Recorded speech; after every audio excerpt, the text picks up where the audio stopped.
Welcome back, YouTubers. This is what's the science behind that.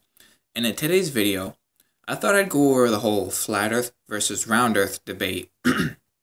At first I wasn't really sure if I really wanted to do it, but finally I said, why not? Okay, here's a list of reasons why the earth is actually round and not flat. Number 1, the moon. Now that humanity knows quite positively that the moon is not a piece of cheese or a playful god, the phenomena that accompany it from its monthly cycles and lunar eclipses are well documented. It was quite a mystery to the ancient Greeks, though. In their quest for knowledge, they came up with a few insightful observations that helped us figure out the shape of our planet. Yes, Aristotle. Aristotle, who made quite a lot of observations about the spherical nature of the Earth. He noticed that during a lunar eclipse, when the Earth's orbit is placed directly between the Sun and the Moon, creating a shadow in the process. The shadow on the Moon is round.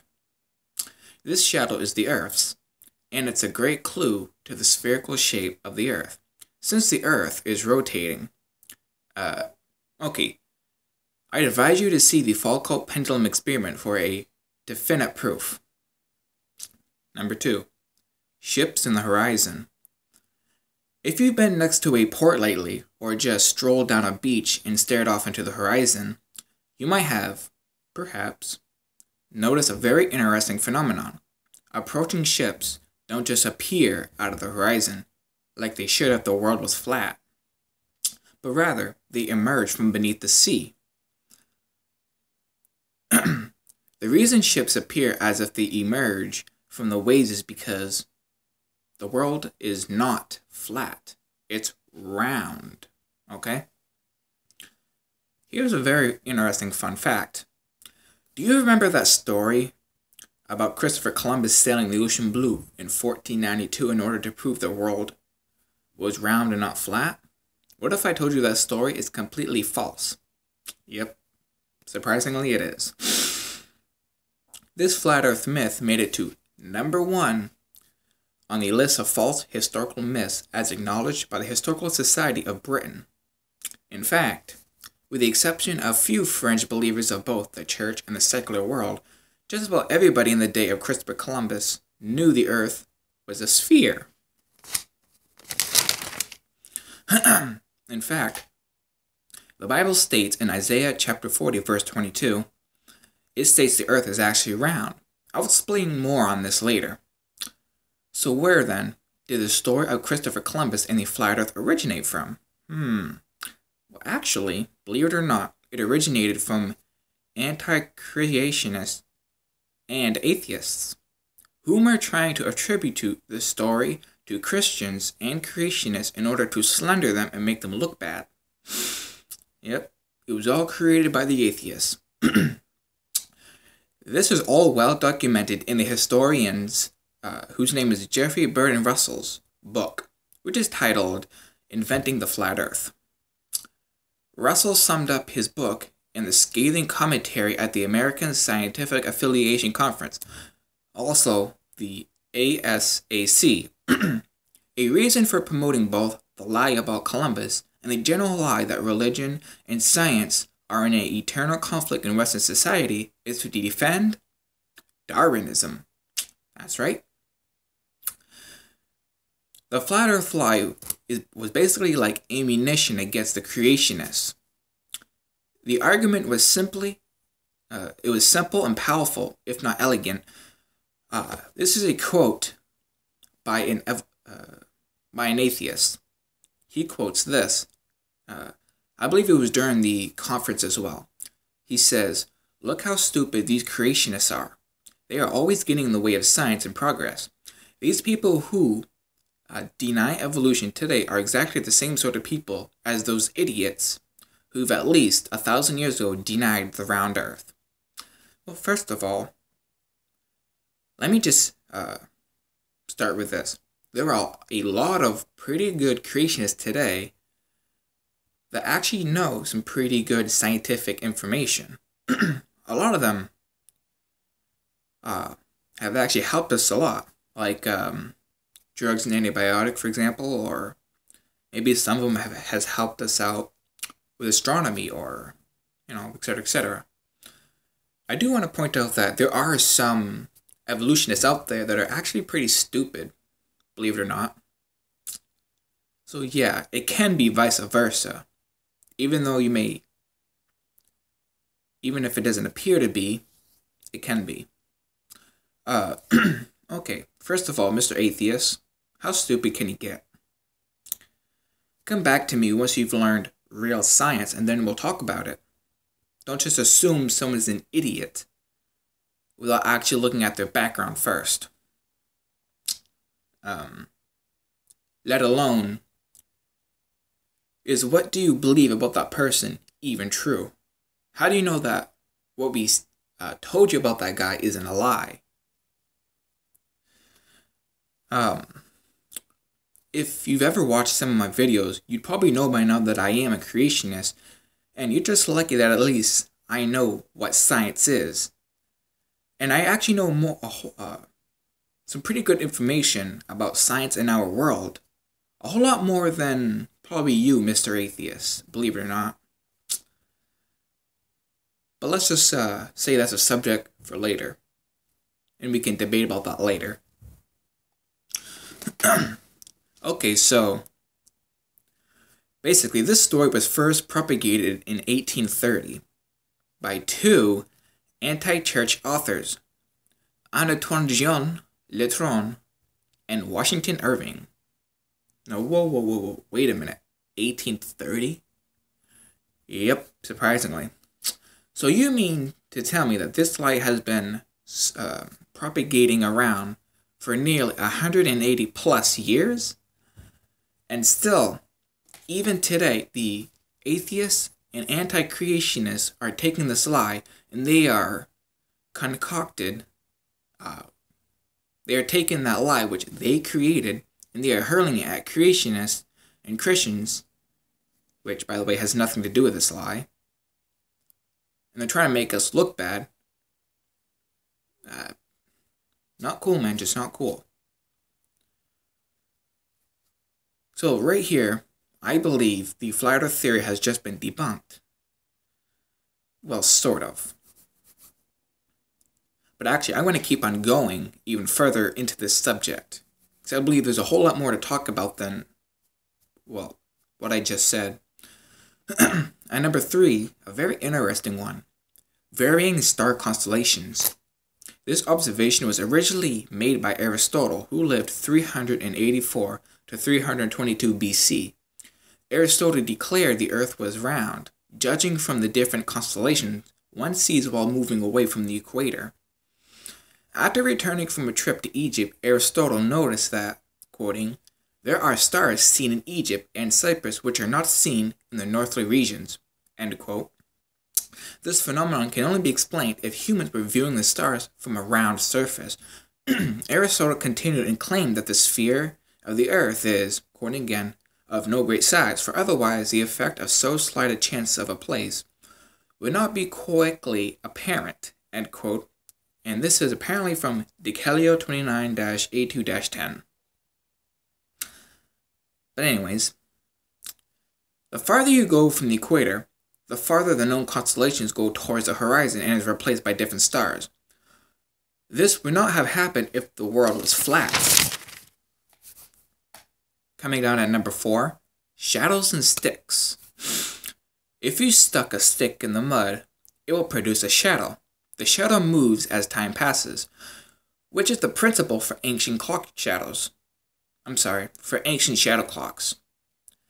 If the world had been flat, then 2 sticks in different locations would produce the same shadow. Imagine the sun's rays hitting these 2 sticks some distance apart. If the Earth was flat, the resulting shadow would be the same length no matter how far apart you place them. But they don't because the Earth is round, not flat. This is because the Earth is round, like I just said. The sticks placed at different locations will throw shadows of different lengths. Okay, we have Eratosthenes, who lived 276 to 194 BC, used this exact principle to calculate the circumference of the Earth, and quite accurately too. For more information, please look up the demonstration video on YouTube titled, "The Earth's Curvature is Tasty."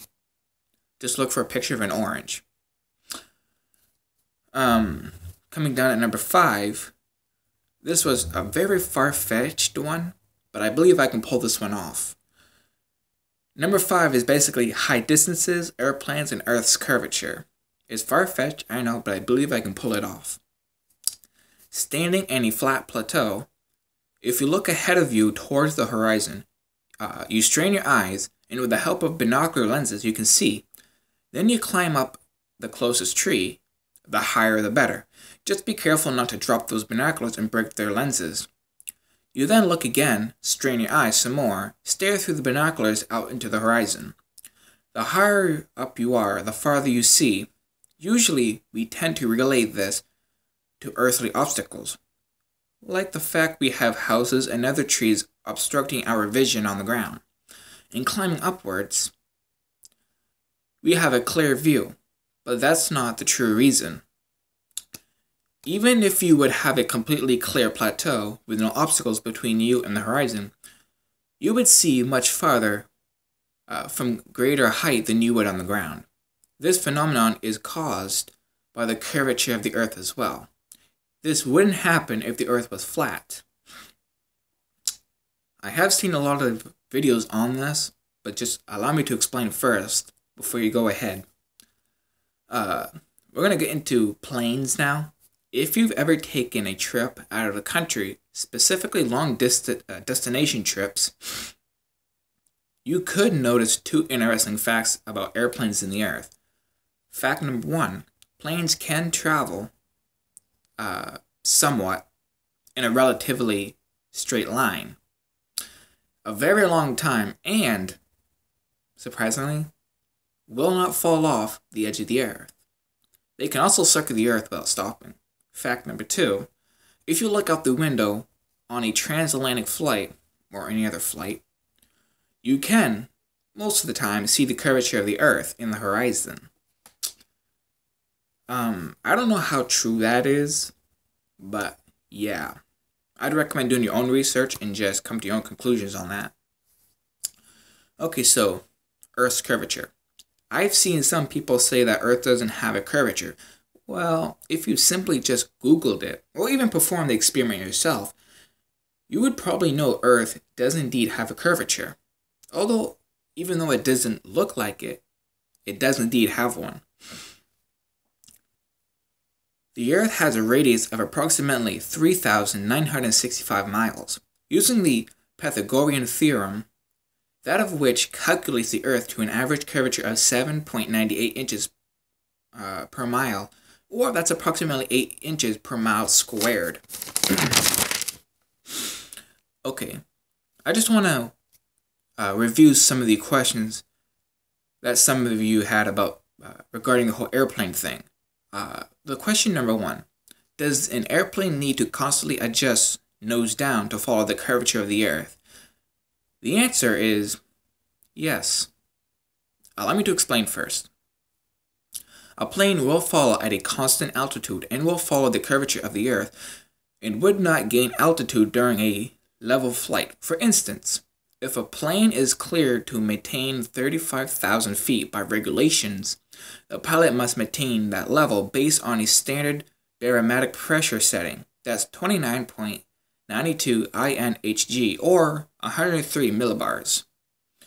Hence, it would stay at the same altitude, that's FL-350, because the pilot is either controlling the plane manually or has engaged the autopilot to achieve that. There are 2 basic instructions that enable this procedure. 1, the altimeter, and 2, the vertical speed indicator. That's definition for VSI. The VSI provides short-term changes in pressure and indicates whether the plane is climbing or descending.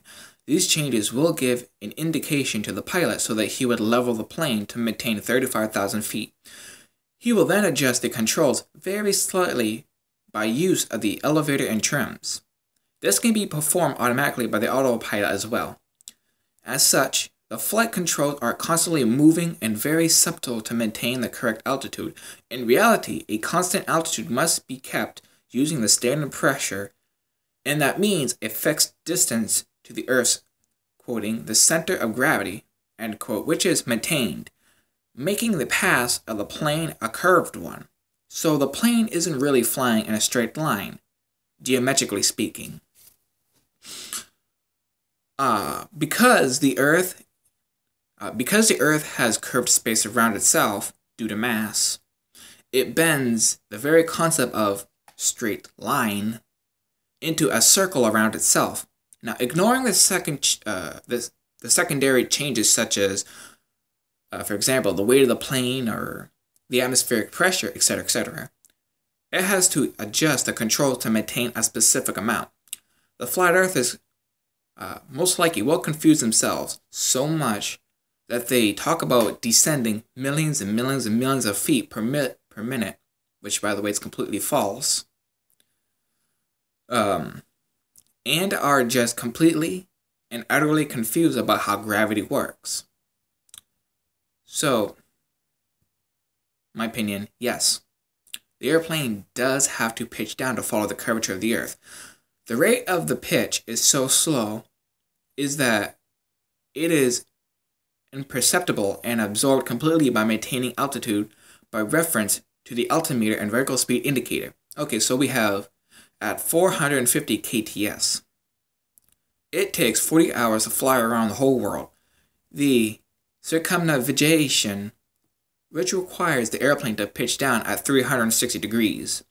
Pitching at a rate of 360 degrees every 48 hours is 4 times slower than the normal speed of the movement of the hour hand on a clock. You cannot see the hour hand moving at normal speed, let alone much less when it takes 4 times slower. It equates to 1 degree to pitch down every 8 minutes. That's flying at 450 kts. The slow rate of movement cannot be seen or felt by anyone on Earth. As far as the artificial horizon, yes, it does contain a gyroscope that remains rigid, even in space, but it also contains correcting mechanisms that can correct many degrees of error each minute. So, yes, the plane does in fact have to pitch down because of the Earth, is round. It may not seem like it, but it really is.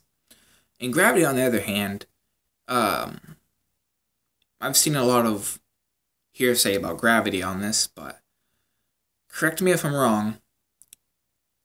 If the Earth was flat, I'm pretty sure gravity would no longer pull anyone. Okay, here is my version of the shape of the Earth. It's called oblate spheroid. Now, even though the Earth is called oblate, this is what I consider to be round. Not flat, round. The Earth pretty much is oval shaped. This Earth is between the round Earth and the flat Earth, right in the middle. So I consider the oval Earth to be the round Earth, or at least the correct interpretation of the round Earth. This is why we see what I call the flat Earth effect. It's because of the ovalness shape of the real round Earth. Take note, oblate spheroid, obviously meaning sphere, and sphere, which we know, is another word for a circle. And we know circle is another way of saying round. And we know if the oblate spheroid Earth is round, that obviously means round Earth. You can also Google search oblate spheroid for more information if you're not totally convinced. It's a bit far-fetched idea, but I believed that I may have just pulled it off. I understand that this whole curvature thing may not be the strongest piece of evidence, but it does make sense. that pretty much ends video number 1. I'll catch you for video number 2 with more information. I hope you've learned something pretty interesting in this video. And other than that, I'll catch you up for part 2. Ciao, YouTube.